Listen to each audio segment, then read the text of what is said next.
How does a 23-year-old American girl from New Jersey, college-bound 4 years ago, end up in a remote Himalayan village raising over 200 children who have been orphaned as a result of disease and civil war? My story began exactly 5 years ago when I woke up one morning at 18 years old and had a scary realization. I knew very little about myself and what I wanted in my life. So I packed up a backpack with very few belongings and I decided to take a trip around the world. I had never really traveled, never left my country. All of a sudden my whole world opened up. There was so much to learn and so much to discover outside of the walls of a four-walled classroom. I was walking down the road one day when I locked eyes with this little girl. Her name is Lalkota. Her job every day was to take loads from the bus park all the way into the villages, and she'd go back and forth all day. She'd make $1, $2 in the day to feed her family. This is the life of a Nepalese orphan. I looked at her and I saw every single piece of myself. And I was devastated. I thought, what have we done as a human family that our children are living this way? I soon kept reading, and I found out that there were 80 million children just like her in the world. And I was devastated. And then I met one particular girl. Her name was Hema, and this is Hema here. She was 7 years old, but every day when I walked to meet her, she'd just smile with these big bright eyes and she'd say, "Namaste, Didi." And I thought for the first time, okay, Maggie, forget the 80 million. What if you just started with Hemo? Is there something that you can do to change the life of just one child? And I thought at 18, and as the entrepreneurial mind that I have, okay, I can do that. What if I just supported the education of this one child? How would her life change? And this is Hema a couple of weeks later.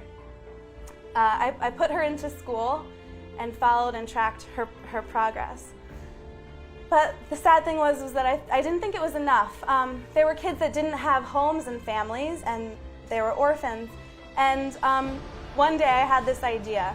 I found a piece of land, and it just happened to be $5,000. And I wanted to build a home for orphan kids, a home and a school and a base. I called up my parents and I said, "Can you send me over my $5,000 of life savings?"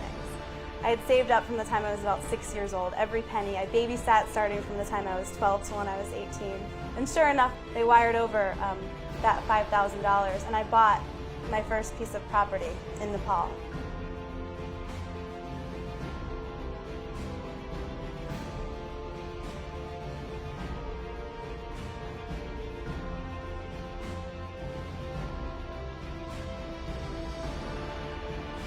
The world will change when our children and our women are educated. They have less children, they raise better families, they raise more educated children, their disease, everything decreases, poverty levels, communities and villages change. And the thing about this work that I do is that it's very addicting. So I thought, okay, one kid, if I could do one, why not 10? What if my dream was to walk across this dry riverbed one day and not see a single child breaking stone? That's what I want. I want to create a world that I want to see every day.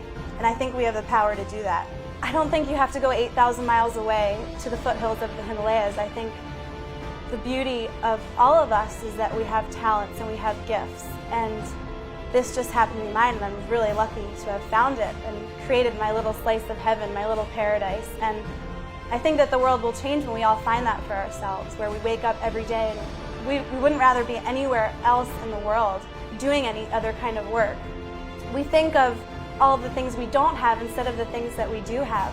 Oh, I could do that if I had more money, once I have my PhD, after I'm settled, after I'm established, after I'm famous.